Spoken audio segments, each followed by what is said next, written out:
Assalamu Walaikum. In this video, how to link text together in Photoshop. Let's begin. See this text,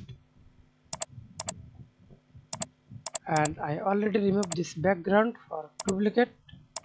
Select the back image object and duplicate this object.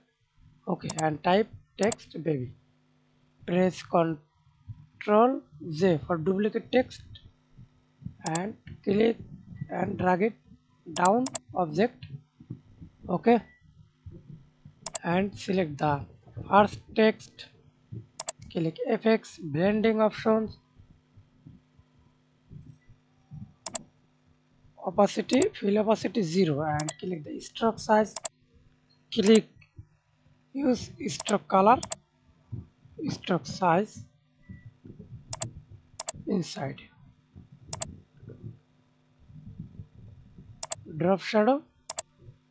Okay, then hold Control, select the text, down text, right click, use link layers and see this result.